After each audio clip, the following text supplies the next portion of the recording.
everybody, it is your girl Melissa. And it's your boy James here. And we are the Answers Uncut. Thank you so much for tuning in. If you are about to rent out a rental property, you definitely want to make sure that you stay tuned because you want to do this before doing renting. So. Yes, yes. So again, we are James and Melissa, and we love talking about relationships, finances, and all different types of things. So you are in the right place if you want a little bit of this and a little bit of that.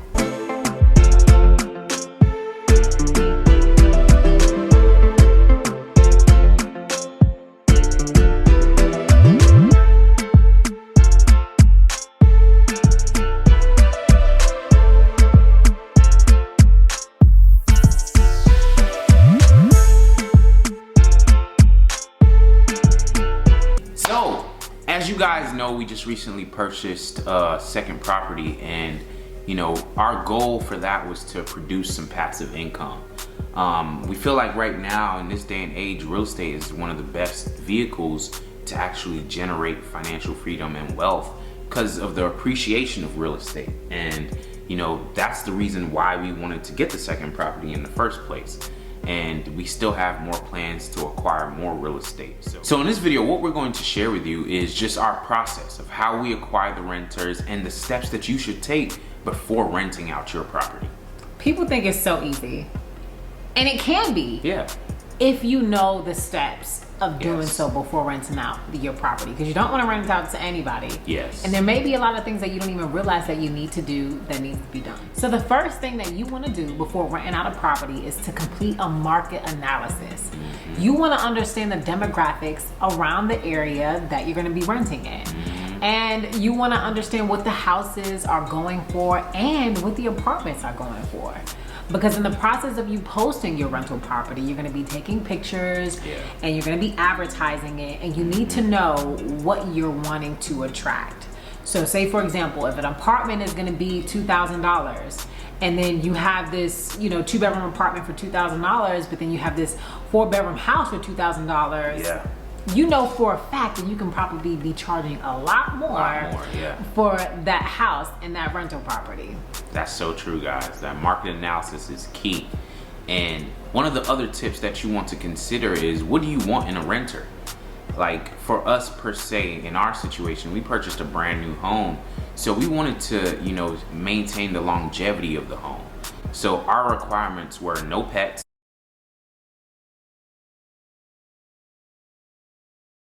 I mean, we love some pets. Unless you have a fish. We'll take a goldfish, but yeah, we'll take a goldfish. And I mean, there's nothing against pets. We love pets. We used to have 2 cats at one point. Yeah, for sure. But you know, for the brand new property and not knowing how other people's pets are, we didn't want, you know, the property to be damaged or stained due to pets. You know, ideally, we wanted renters that had good financial track records, financial good credit history, you know, no bankruptcies, foreclosures, yeah, 100%. Just not late payments. So these are the requirements that we were looking for. High income earners. No smoking. No smoking. Which is a really big thing. We didn't want smokers in the house as well too. So just understand what you want from a renter. Who do you want as a renter?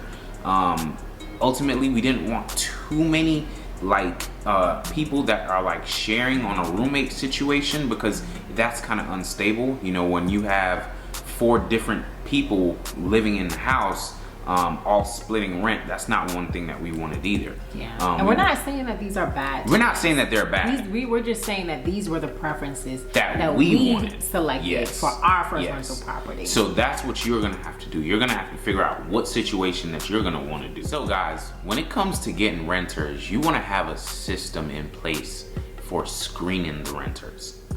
And because you don't just want anybody. You just don't want anybody. So what we decided to use was a system and a platform called Avail. And what Avail does, it streamlines the process. You know, it posts to several rental platforms like renters.com, Zillow, and I can't remember the other one, but the main one that we used was Zillow Rental Manager. In addition to Avail. And what that gave us the capability to do was to do a background check all through that same system. And it also allowed us to do a credit history check throughout that same system. And, you know, be able to have a portal where we were able to collect financial information, bank statements, and everything that we needed.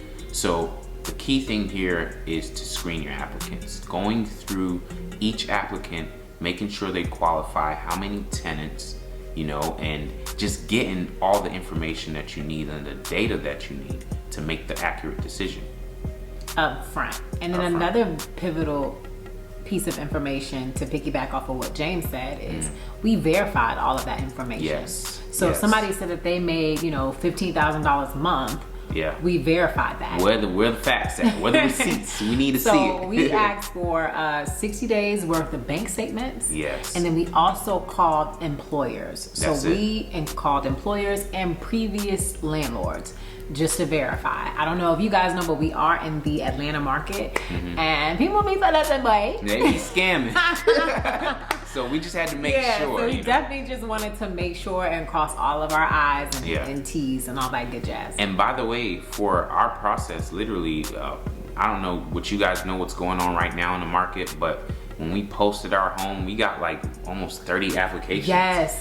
30 applications over the a course of applications were crazy, but we had to kind of weed it out 100%. And figure out the best ones. But you definitely want to make sure that before you're renting out a property, you know what you want. Yes. Because everybody's going to have a story. Everybody's going to have some type of weird situation. You want to say, hey, I'm not taking people that have bankruptcies. I'm not taking people that have foreclosures. I'm not taking people with pets, even if they are, you know, a making a lot of money. Dog or a show dog, whatever the case may be. Just be adamant about what it is that you want so you can weed through applicants that may not be a good fit for you. And also the duration of how long they wanted the lease. Because the market was so cyclical right now, we got a lot of people that were just looking for a short-term rental. Yeah. And, you know, they were willing to pay more. Premium. But they were only looking to rent for a short period of time. Oh my God, remember we got that lead from the corporate housing rental? Yes. And it was like 8 people, 4 chihuahuas, and a guinea pig. They had, but they were willing to pay literally, you know, probably double what we wanted for rent. But we had to make that decision. Were we going to sacrifice the standard that we had set, that we were going to allow for income? Or were we going to just stand by what we wanted? And, you know, it just kind of worked out at the end. Yeah, so you definitely want to make sure what's more important to you. And again, make sure you guys subscribe to our channel, because in another video, we're actually going to be going over all the different things that you can actually do with an extra property for extra income. That's right. All right, guys. So another thing that you want to make sure that you do, and this is a must know before renting out a property, is make sure that you understand the profitability of your rental property. Know your numbers, guys. Know your numbers, exactly, baby. It's so critical, because the last thing you want to do is rent out a property and go through the headache and profit $200. Or maybe going whole. Yeah, exactly. Yeah. So before you're thinking about putting your property up for rent, make sure you do the numbers. Create a little spreadsheet. James and I did a spreadsheet where we accounted for taxes, insurance, the mortgage, interest and principal, HOA fees, pest control, lawn care, maintenance, vacancy laws. These are all the things that we incorporated into our spreadsheet to make sure that the numbers made sense and to make sure that we were actually doing the right thing with going towards a traditional route with renting. That's so true, guys. The numbers are critical here, because in the long term, this property can make you so much money, you know, if you do it and set it up the right way. But at the same time, you hear of horror stories where people get horrible renters and, you know, they really end up cash negative in a situation. So set yourself up for success, guys. 100%. Another key factor here is it's not legit if it's not in writing. Say it again, baby. It's not legit if it's not in writing. Say it again, baby. And I had to let them know it's not legit. You have to get a written lease agreement, a signed lease agreement. And you have to be detailed in this, because this is what's going to hold up in court or hold up against an eviction or whatever situation that may happen. you have to get every single detail that you want spelled out in this lease agreement, and you have to get the renters to agree to it, because that's more of like a binding contract. It's a binding contract, and you know, you have to make sure that everything that you want in it is in it. Another thing that you need to do before renting a property is understanding the legalities in your state and in your county. It's so important that you understand the laws in your area before renting out the property. One of the biggest things that James and I faced was the current eviction moratorium that's currently in our area. Yes. And I don't even know if I pronounced that right, but no, you did. Long story short is, due to COVID, you are not able to evict tenants due to late payment. So again, before you get into this rental business, you want to make sure that you know the laws in your area, and it allows for you to even be more selective as to who you're allowing into your property. That's so true, guys, because you can get people that come in there just because they know they don't have to technically pay, and you know, they can literally stay there and not get evicted. You get people that will want to take advantage of this, and you know, you have to make sure you have the right people in your house, 100%. because they're gonna be stuck there. So one thing you want to also make sure that your tenants have is rental insurance, because you know, as we have insurance on our lives, our cars, you want to make sure that they have insurance on the house as well, in case anything was to happen. That way, in case there's an accident with their personal items, or a theft, or just a flood, that they don't have to come after you, that you're also covered as a landlord, because they can file a claim with their personal renter's insurance. That's right. And the last tip that we're going to leave with you guys is, before you rent out a property, you definitely want to make sure that you have systems in place. They don't have to be elaborate systems. They just have to be some type of systems, because systems are so important. You want a convenient system so that way your tenant can pay rent online, or whether they're mailing you a check, which I wouldn't recommend. Personally, they get lost in the mail, right? boy, Personally, James and I have our tenants on auto pay every month. On the first, it's being auto debited from their account seamlessly.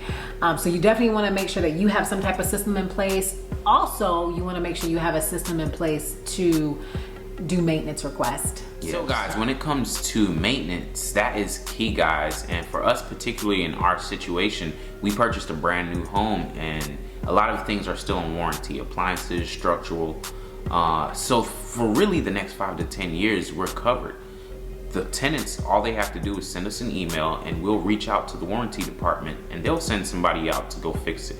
But if you're not in this predicament, you need to find a local all-around maintenance guy. One thing I would say is, you could also technically call like an apartment complex, speak to the maintenance person nearby, and try to see if they can, you know, work out something to do some work on the side for your property. That's an easy way to get a all-around maintenance person that works on apartments, that knows what they're doing, but can also help you out in maintaining your house as well. All right, guys, so that's pretty much all that we have today. You want to make sure also that you keep record of everything. That's so right. Ask for IDs and socials and all that good jazz, and keep them in a secure and safe location. Yes. But really, that's all we have for you guys. So good luck on your journey of renting out your property, and make sure you do everything that we suggested and recommended to get you started on the right track. So if you've enjoyed this video, guys, make sure to hit that like button and go ahead and subscribe if you're new. And until next time, we are the Answers Uncut.